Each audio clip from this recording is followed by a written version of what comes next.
Assalamualaikum warahmatullahi wabarakatuh. Izin memperkenalkan diri, saya Dia Sepia Marsha Pratami dengan NIM 2250191134 dari kelas D. Pada kesempatan kali ini, saya akan memaparkan dan menjelaskan materi mengenai bab 5, yaitu pelayanan kefarmasian dalam memenuhi tugas sebelum praktikum dari farmasi terpadu.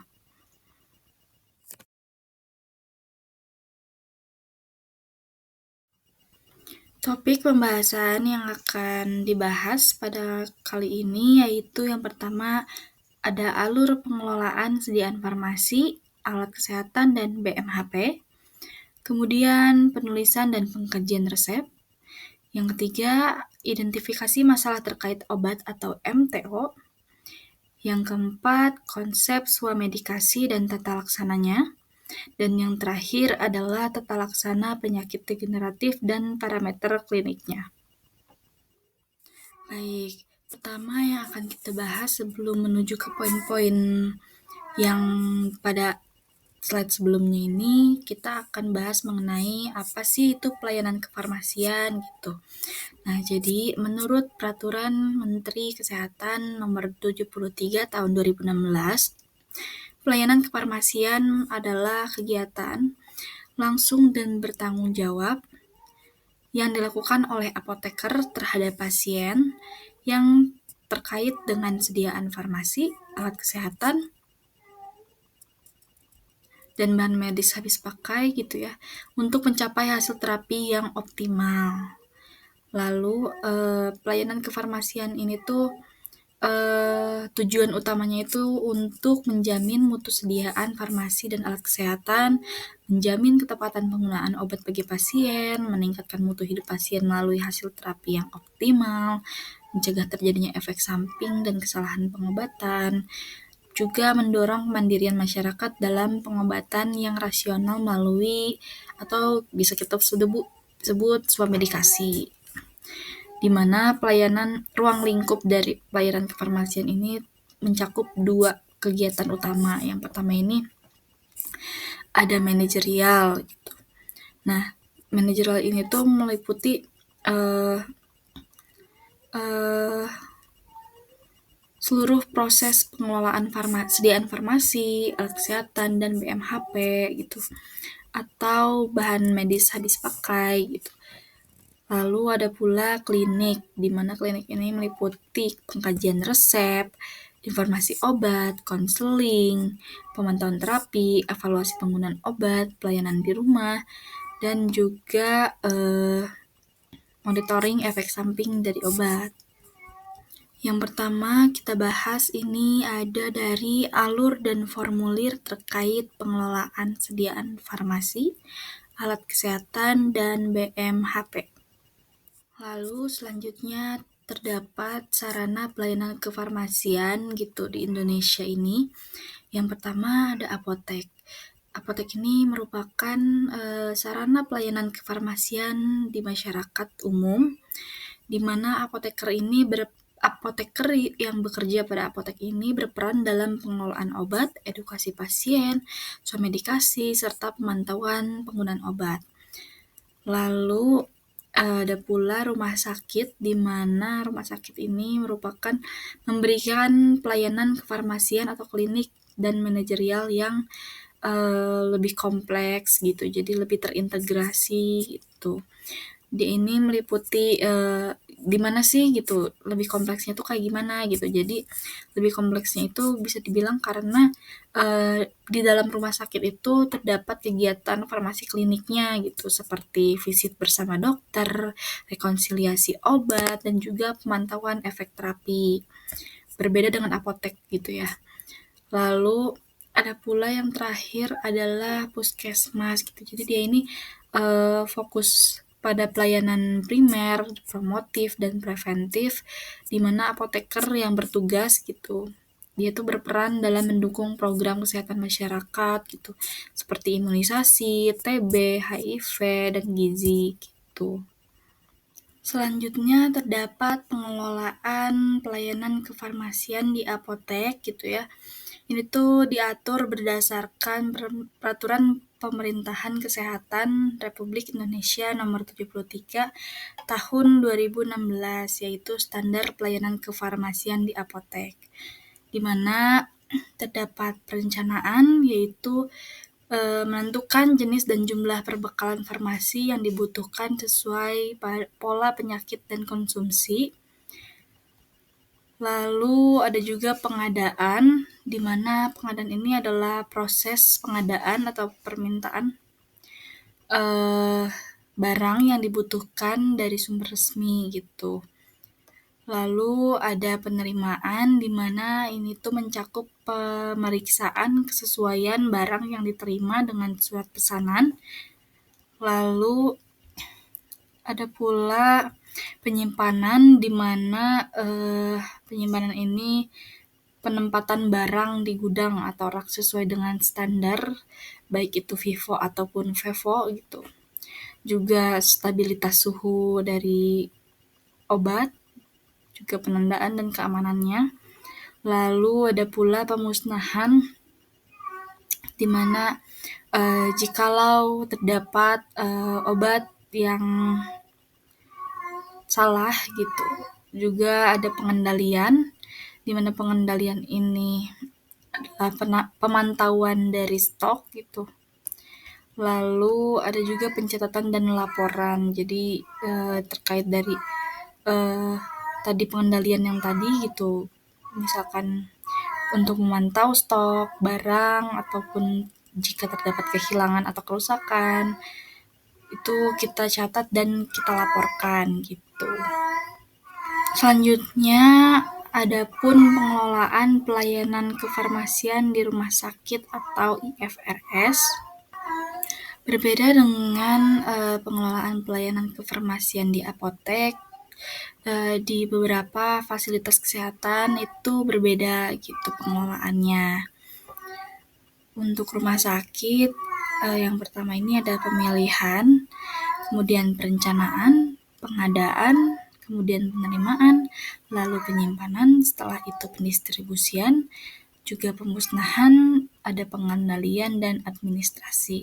Ini berdasarkan Peraturan Menteri Kesehatan RI Nomor 72 Tahun 2016, yaitu Standar Pelayanan Kefarmasian di Rumah Sakit.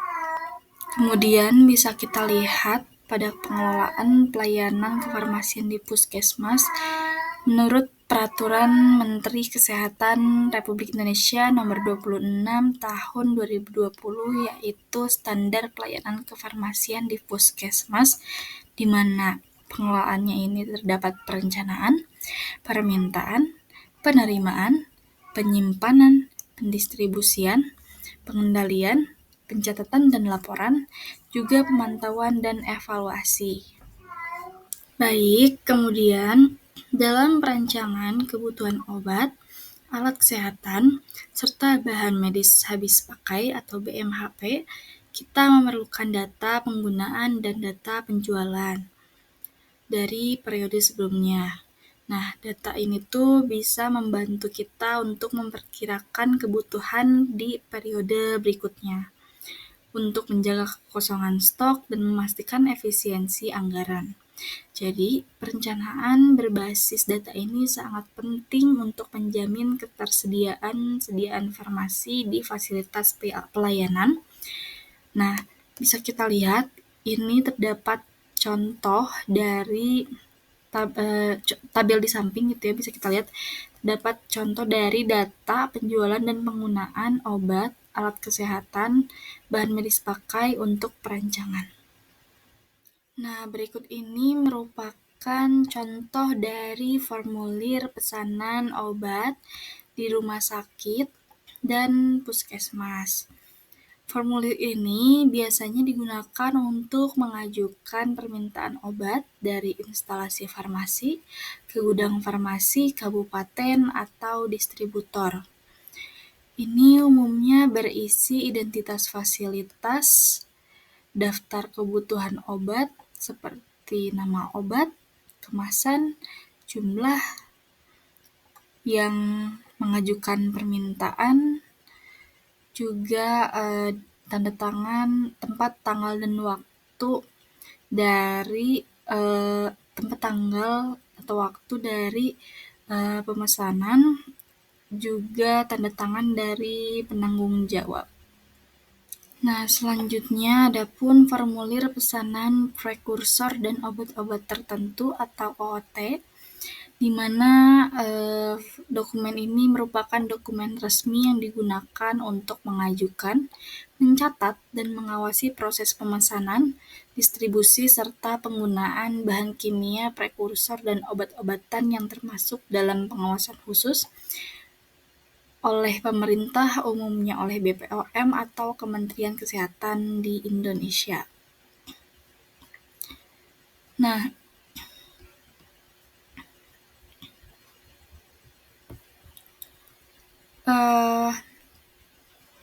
di tabel sebelah kiri ini terdapat formulir atau surat pesanan dari prekursor, di mana prekursor farmasi ini adalah bahan kimia yang dapat digunakan untuk pembuatan narkotika atau psikotropika, meski dia juga memiliki fungsi yang sah dalam industri farmasi. Contohnya itu ada efedrin, pseudoefedrin, dan ergometrin. Isi dari formulir ini ada identitas pemesan, yaitu nama fasilitas, alamat, nomor izin, lalu ada juga prekursor yang dipesannya itu kita isi untuk nama obat, zat aktifnya apa, bentuk sediaannya apa, kekuatan dan potensinya itu berapa satuan yang akan kita pesan, jumlahnya. Lalu ada pula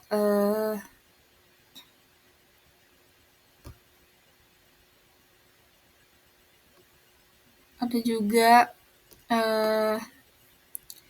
tanda tangan dari apoteker penanggung jawab dan cat resminya.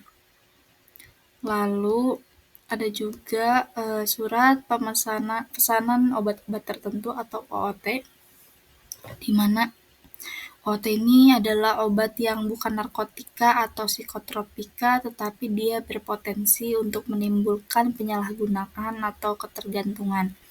Contohnya ini ada tramadol, dextrometorphan, clobazam, atau kafein dengan dosis tinggi.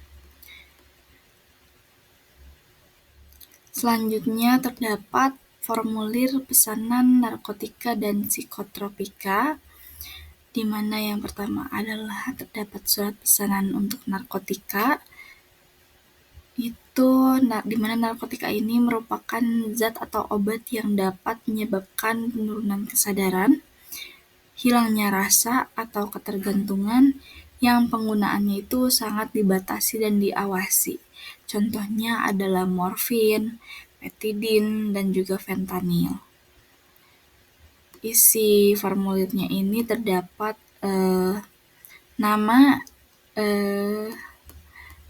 dan jabatan dari apoteker penanggung jawab atau pemesan, lalu ada pula nama distributor, alamatnya ataupun telepon, kemudian narkotika yang dipesannya itu namanya obatnya apa, zat aktifnya apa, terus bentuk sediaannya apa, dan sampai jumlahnya berapa gitu. Kemudian tidak lupa untuk tujuan penggunaannya, narkotika tersebut itu akan digunakan untuk apa, lalu juga tidak lupa dengan tanda tangan dari pemesan gitu ya. Untuk psikotropika juga sama seperti narkotika, hanya psikotropika ini adalah zat yang berpengaruh pada aktivitas mental dan perilaku, di mana dia ini bisa menyebabkan perubahan suasana perasaan ataupun kesadaran. Contohnya itu ada diazepam, alprazolam, dan juga fenobarbital. Selanjutnya terdapat penulisan dan juga pengkajian resep yang akan kita bahas pada slide setelah ini. Nah, selanjutnya apa sih resep itu? Nah, resep ini adalah permintaan tertulis dari dokter gigi atau dokter hewan kepada apoteker agar menyiapkan dan menyerahkan obat bagi pasien.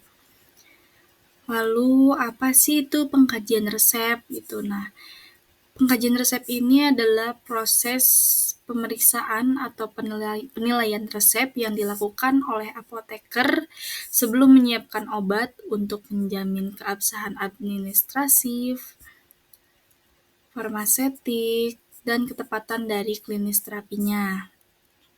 Tujuan dari pengkajian resep ini adalah untuk memastikan atau menjamin bahwa resep ini aman, efektivitas dan rasionalitas dari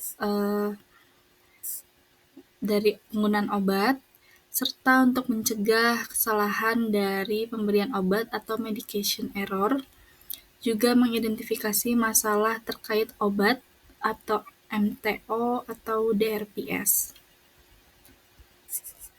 Adapun peran dari apoteker ini pada pengkajian resep adalah untuk mengidentifikasi dan menyelesaikan potensi masalah terkait obat MTO sebelum obat tersebut disiapkan. Lalu dari pengertian pengkajian resep dan tujuannya itu kita beralih ke 3 aspek pengkajian resep gitu. Jadi pengkajian resep ini dibagi menjadi 3 aspek. Yang pertama ada persyaratan administrasi, kedua persyaratan farmasetik, dan persyaratan klinis. Untuk persyaratan administrasi itu yang pertama ada nama instansi, nama dokter, nomor surat izin praktek dokter atau SIP, kemudian alamat dokter, nomor telepon dokter, tanggal resep itu diterbitkan, lalu ada paraf dokter, ada nama pasien, kemudian paraf dokter, nama pasien, jenis kelamin dari pasien, bobot badan pasien, tinggi badan pasien, juga unit atau asal resep diterbitkan. Kemudian ada pula persyaratan farmasetiknya itu diantaranya ada nama obat, bentuk sediaan, jumlah obat, dosis obat, stabilitas dari obat, kompatibilitas obat, juga aturan dan cara penggunaan obat.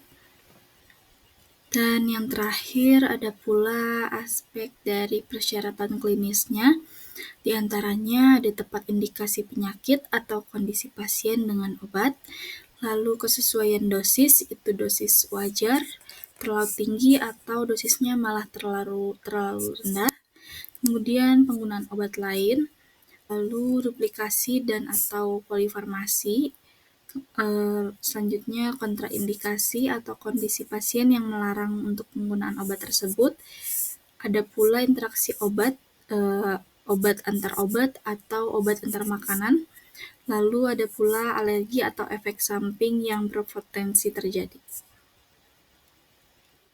Lalu terdapat salah satu contoh dari resep obat, di mana terbagi menjadi 3, yaitu persyaratan administrasi, itu terdapat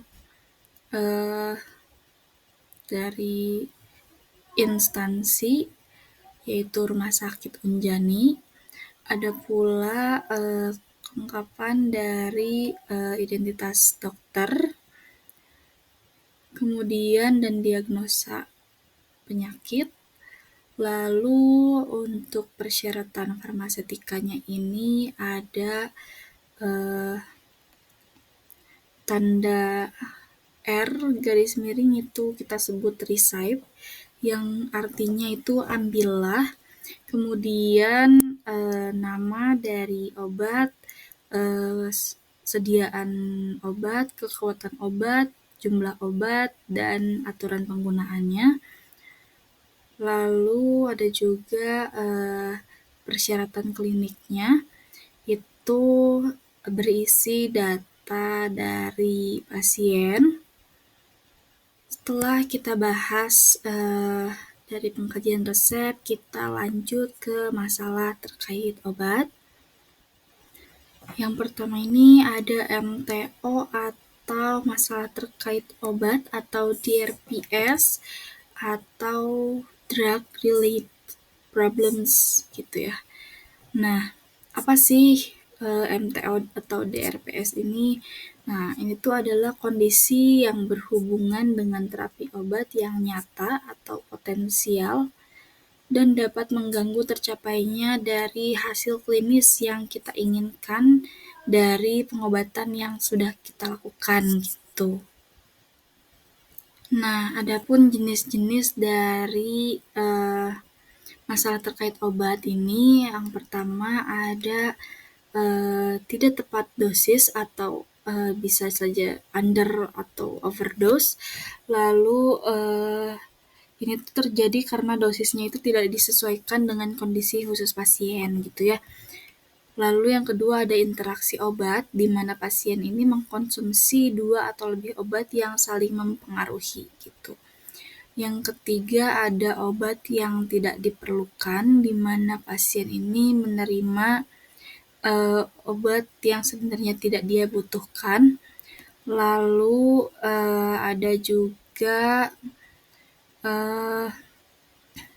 kemudian efek samping atau adverse drug reaction atau ADR, di mana terjadi reaksi yang tidak diinginkan dan merugikan meskipun obat yang diberikan itu pada dosis yang wajar atau sesuai gitu ya, yang benar.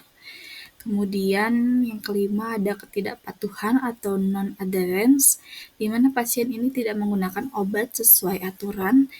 Contohnya tidak dihabiskan atau lupa minum obat gitu. Yang tidak dihabiskan itu misalkan ketika dia diresepkan antibiotik gitu. Nah, begitu dia sembuh, dia itu tidak menghabiskan obatnya gitu. Padahal kan seharusnya antibiotik itu diminum sampai habis untuk mencegah resisten dari obat tersebut gitu. Lalu ada juga obat tidak tepat, di mana obat yang diberikan itu tidak sesuai dengan indikasi. Misalnya, tidak efektif untuk penyakit tersebut. Gitu. Lalu penggunaan obat tanpa indikasi, di mana pasien ini menerima obat padahal tidak memiliki indikasi yang jelas untuk penggunaan obat tersebut.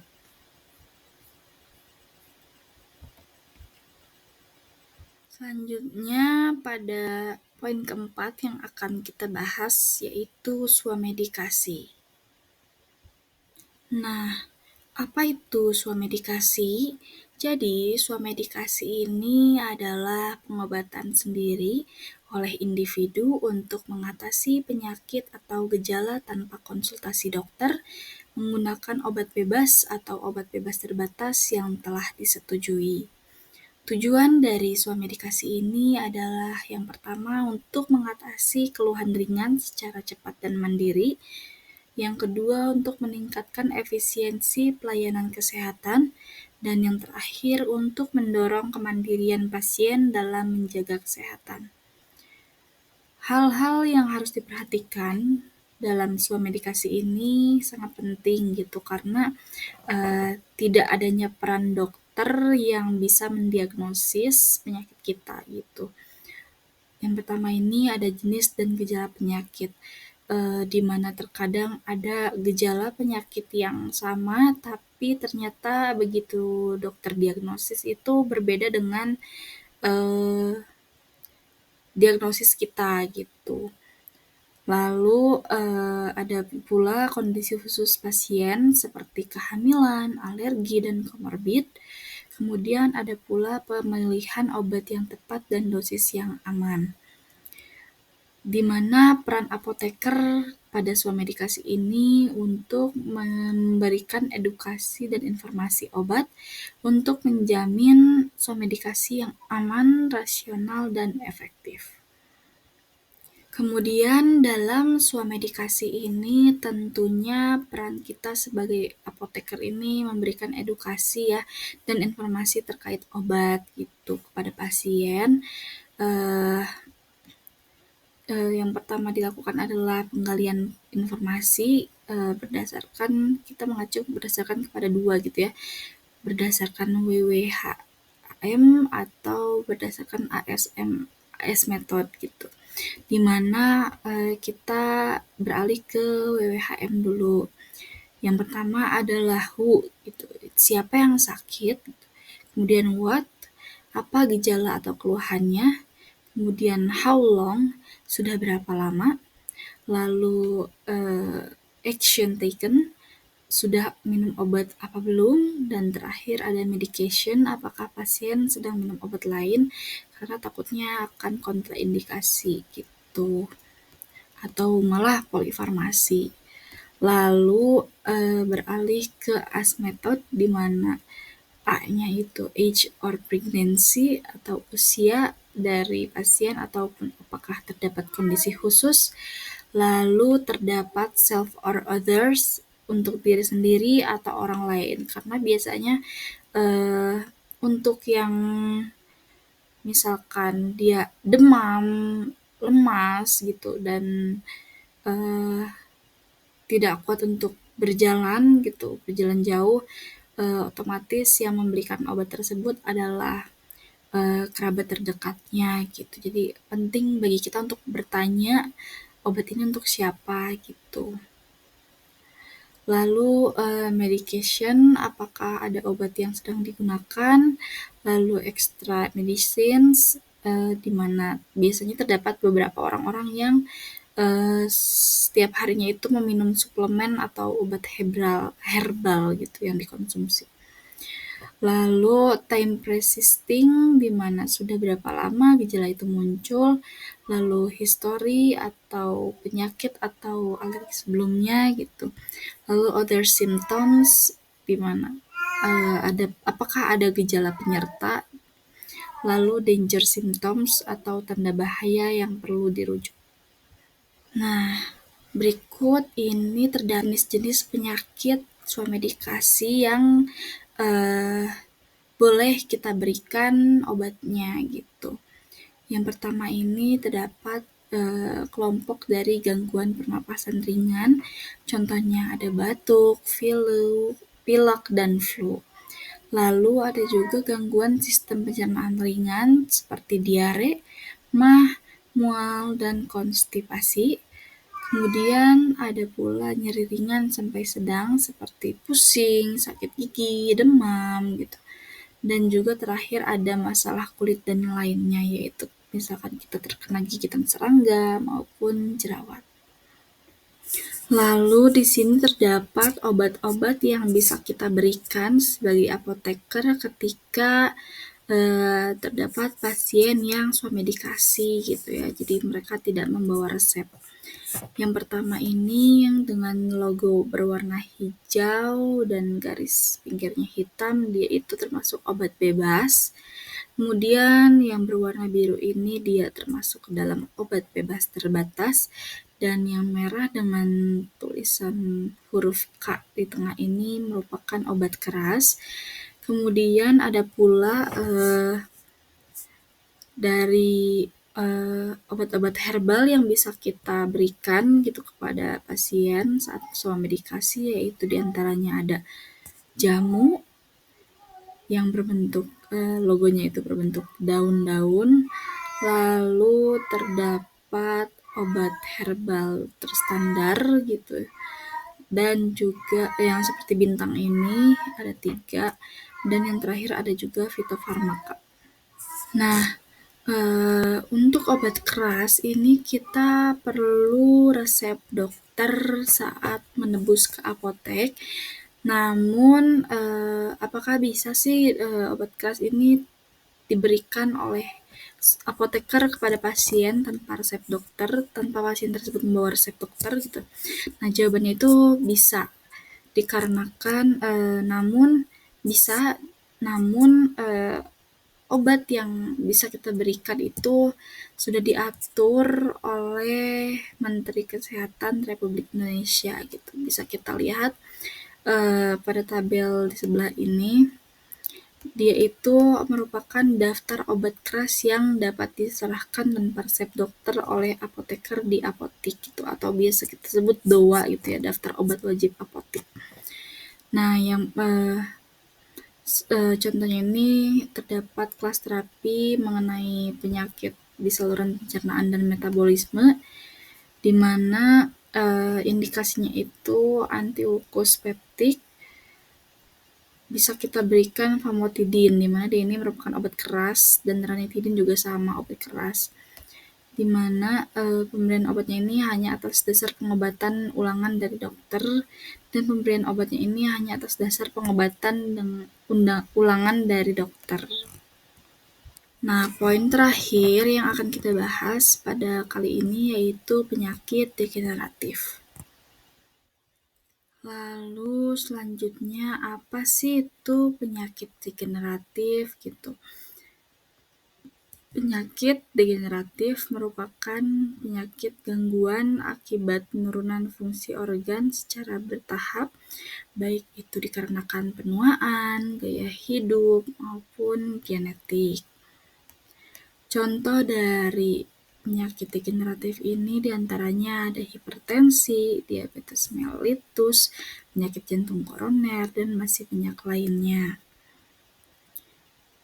Penyakit degeneratif ini bersifat kronis. Dia ini tidak bisa disembuhkan secara total, tetapi dapat dikontrol dengan terapi dan gaya hidup yang sehat. Gitu. Tata laksana dari pengobatan penyakit degeneratif ini bisa kita laksanakan dari non-farmakologis terlebih dahulu, di mana kita ini bisa diet sehat, seperti diet rendah garam, rendah lemak, dan tinggi serat, kemudian olahraga teratur dan cukup istirahat, dan berhenti merokok, juga mengelola stres gitu. Jadi kita tidak boleh terlalu sering untuk memakan junk food gitu ya, atau makanan cepat saji. Kemudian untuk farmakologisnya ini terdapat hipertensi. Dia ini ada diuretik, golongan ACI, ARB, CCB, dan beta blocker. Kemudian untuk penyakit diabetes ini bisa kita gunakan obat metformin, insulin, dan sulfonylurea. Lalu kemudian peran dari apoteker di sini yaitu untuk mengedukasi penggunaan obat, memantau kepatuhan, dan mencegah interaksi juga efek samping dari mengonsumsi obat tersebut. Selanjutnya terdapat beberapa parameter klinis dari penyakit yang sebelumnya dibahas tadi, yaitu yang pertama ada hipertensi. Parameternya ini adalah tekanan darah, targetnya itu di bawah dari 140/90 mmHg. Kemudian denyut nadi, fungsi ginjal, ureum dan kreatinin, juga elektrolit yaitu Na dan K+.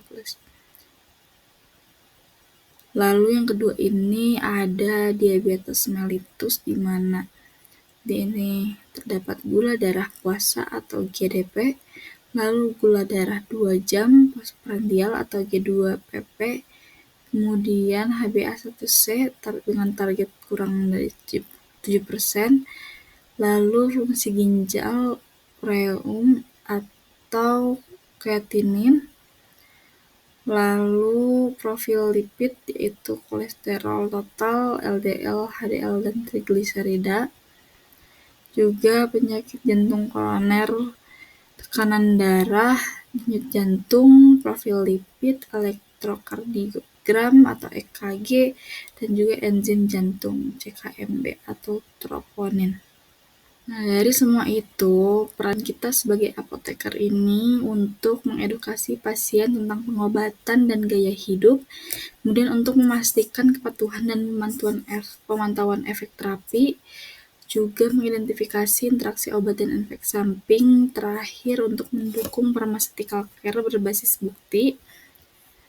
Juga dari peran apoteker tersebut, kita tentunya mempunyai etika dan profesionalisme dari apoteker, di mana apoteker ini wajib mematuhi kode etik apoteker Indonesia, antara lain mengutamakan keselamatan pasien, menjaga kerahasiaan pasien, tidak menyalahgunakan obat atau profesi, juga melaksanakan praktik berdasarkan standar ilmiah dan hukum. Lalu tantangan dari pelayanan kefarmasian ini adalah meningkatnya polifarmasi dan penyakit kronis gitu. Juga keterbatasan tenaga apoteker di fasilitas pelayanan primer seperti rumah sakit gitu kan. Lalu juga dikarenakan rendahnya kepatuhan pasien terhadap terapi jangka panjang.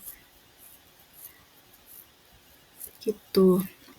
Jadi kesimpulan yang bisa kita ambil adalah pelayanan kefarmasian ini merupakan pilar penting dalam sistem kesehatan. Apoteker ini tidak hanya berperan sebagai pengelola obat, tetapi juga sebagai penjaga keselamatan pasien.